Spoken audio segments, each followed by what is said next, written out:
Hey, what's happening? Happy Friday. I wanted to send this quick video or record it for anybody that would find it useful to do maybe kind of a rent versus own comparison. I just got done kind of talking about this with a client, put together some stuff that I thought might be kind of helpful for them in making a decision whether it be smart for them to continue renting or if they should consider buying. And I thought, you know what? I have all this stuff open. Let me kind of just do a recording. I'll throw it out there on YouTube and you guys can kind of take a look at it if you find it helpful. So we're going to take a look real quick at a family that was looking at, they're paying $2,800 a month in rent. The rent's actually going to go up here shortly. And that's what's triggering the need to potentially buy a house. However, they're looking at a mortgage that's significantly more than the 2,800. So we wanted to take a look at what that scenario might actually be like. Um, Let me open up my screen so I can share it with you. Ignore, I get a bunch of little pop-ups here. People sign in disclosures right now. So kind of ignore that for now. Let's open this up and here's the scenario. So you'll see here, I titled it Rent versus Own Single. The reason I did single is this is actually, they're not married yet. This person is basically a single individual from tax purposes. And so we wanted to kind of identify what the tax benefit would be if somebody was single. If they're married, it's totally different. So single individual here, you can see down here, $2,800 a month in rent. And we're still giving them a tax benefit on the standard write-off. So standard federal write-off, it's going to average out in their case about $380 per month. That's not a write-off for paying rent. That's just what you get as a standard deduction. And if they were to buy for $450,000, you can see here that mortgage payment's going up quite a bit. They're going to $3,530 per month, but the benefit on the taxes would increase a little bit. It's not a reason to go buy. You're not going to buy a house just for the tax benefit. You're going to buy it for a lot of other reasons. But that 784 in tax benefit is something to kind of pay attention to. To kind of quickly glance over, some of these numbers right here. This is a 5% down conventional loan. We're using a hypothetical rate of 6.875 for right now. That monthly payment does build out to principal and interest. Estimated property taxes. This was a home here in LA County, so that would be a ballpark where those would be. Homeowners insurance, the monthly mortgage insurance for a total of that 3530. No HOA on a property like this one. So in this scenario, the true net monthly payment, because remember, part of your mortgage payment is principal also. So you've got this tax benefit, you have your principal that you're also paying, you're kind of paying down, or it's almost like a forced savings account. It's kind of how I like to look at it. At some point, you'll own that property outright, right? You're going to pay that whole loan off.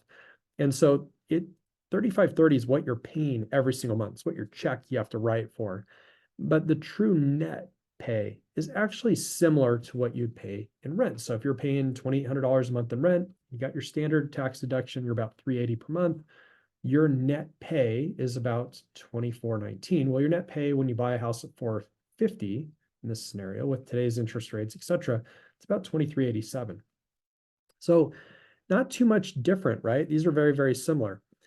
I ran another one here at 600,000. Let's just assume that $2,800 rental property is significantly nicer than the one that they could buy for 450. It may or may not be.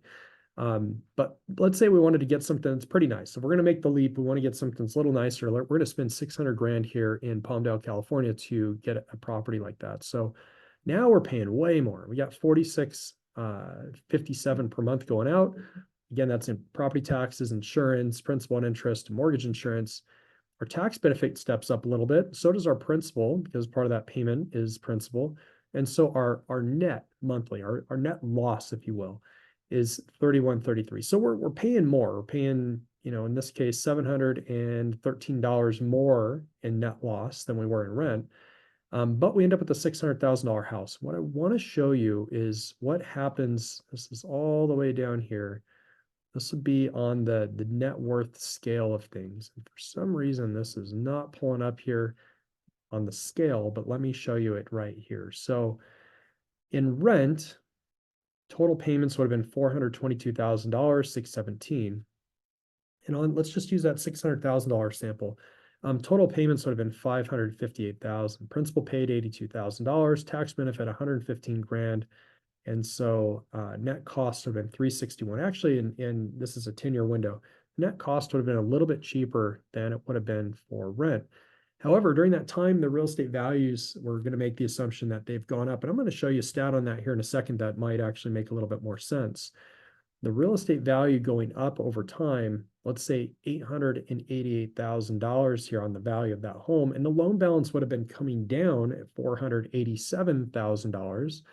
And so that total equity position now is at 400,000. Now, point out for you, I used a rental increase of 5%. Now, why did I do that? If we take, for example, $2,800 per month, let's just kind of use a quick calculator here, and we add 5% to that, our rent projected is going to go up about $140 next year. So now we're going to pay $2,940. The reason I use 5% is there's a limit on how much a landlord can increase that rent. And this is a year over year thing. And if you don't increase it at 5% year over year over year, if you decide to do it at year 3, year 4, year 5, you're still limited during that calendar year of that 5%. So it's actually beneficial for a landlord to continue to do it year after year. Otherwise, what happens is you end up at year 4, year 5, and you're too far behind. I'm guilty of that. I've done that before on rental properties. I've left the rent really low for a long period of time. And now I really can't catch up, right? Unless they decide to move out and I want to reset it by putting a new tenant in there. That's my only option. I can't really just take it from like, let's say $1,500 all the way up to $3,000. I'd have to gradually apply those increases over time. And so the best practice for a landlord or a real estate agent that's managing a property would be to apply somewhere around a 5% rent increase, just so you're kind of around that limit. It's actually 5% plus the cost of living. So right now you could actually increase it a little bit more because cost of living is up, but the 5% is kind of a good standard. You'll also notice that I did the property appreciation at 4%. And so that may seem a little bit high, but I want to drive over this little slide. I think this slide's kind of interesting right here. So this is LA County. I'm looking at a property that happened to be in LA County. This is a little bit older slide. So go back a couple of months. The median price was $896.04 for Los Angeles County. Obviously in Palmdale, it's not going to be that high as your average, but average over Los Angeles County is $896.084. We actually just saw recently a news article that said it was over $900,000. So it's still increasing a bit. And if you look over here on the right-hand side, you see this historical appreciation. So over the last 5 years, California has seen on average 8.12% in increase, right? So your year over year increase in value has been 8.12 over the last 5 years. But over the last 10 years, pretty strong at 7.58. And over the last 63 years, 5.55%. If I pull that away for a second, look what I'm using down here on this property. I'm only using 4%. I'm actually using a very conservative number. Historically, again, 5 years, you could argue, hey, everything's been going crazy. Even 10 years, oh, it's been going wild. 63-year average at 5.55%. So during 63 years, that's accounting for all sorts of crazy stuff. We've had market crashes, we've had pandemics, you name it, right? All these things have kind of happened in the 63 years, and we're still averaging 5.55% in appreciation. So the reason that I'm using that 4 is because I like to be a little bit more conservative on the numbers there. If I put in 5.5, it would make essentially the real estate value significantly higher than what you're seeing right here, and it would balloon up the total equity. So using a conservative number, we've got an equity position of about $400,000 after 10 years of ownership. And we found out that our net cost up here, what we actually spent after tax benefits, et cetera, was only about $361,338 versus the $376,919. Also down here, tax bracket, 31.3%. Where did I get that from? I used 22% as an average. So a lot of people will have taxes that are a little bit higher depending on your earnings. I'm just using 22% for this particular individual. And I'm also adding the state of 9.3%. So that would get them to that 31.3% for the tax. So that's kind of how we're figuring out the tax benefit. Of course, with any of that stuff, you want to go and seek some counsel with your CPA or tax professional so they can just validate it. But my point is, sometimes on the surface, we were using in that example there, the $600,000 sample.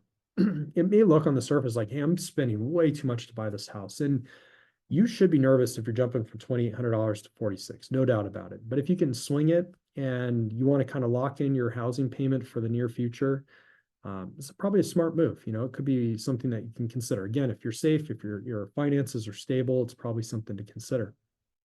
One thing that I like to kind of point out on that is also in this 10-year window that we just forecasted, We did not factor in any sort of a refinance event. So if rates were to in fact get lower in the next couple of years, hopefully they'd be significantly lower than that 6.875. If they were, then all of this is going to translate into less money spent over time, um, probably more equity position because it's going to unlock the door for more buyers to kind of enter the market. So all the numbers probably improve just a little bit from here. But the cool thing with owning a home right here is that when you go into it, especially on a fixed rate loan like this, if that was your payment at 46.57, you can build a lifestyle around that. You've got a fixed payment. Now, of course, there are some variables in that, right? Our principal and interest is fixed. At some point, this mortgage insurance is going to fall off. So our payment actually will go down a little bit. But our homeowner's insurance and our property taxes can adjust. So they could move a little bit higher. They could also move a little bit lower. Insurance opens up right now, it's a little bit high, but if it opened up more options for insurance, maybe we can shop and get a little bit better deal. So the cool thing is with home ownership is you have a very, very nominal increase in your cost over time, but you've got a lot of tailwinds that are kind of pointing toward you're probably going to get a better deal in the future, right? Mortgage insurance will fall off, that payment will come down a little bit. Hopefully mortgage insurance falls off and you can refinance, that payment comes down a lot of it. But those are things that you need to kind of pay attention to. All right, guys, hopefully you found this somewhat helpful. Just something I ran through. It was kind of fresh. Thought I would share it with you. And let me know if you have any questions. Reach out anytime. We're happy to run scenarios for you. This is super fun on our side to help you do some planning and show you some opportunities. All right, until next time, we'll talk to you soon.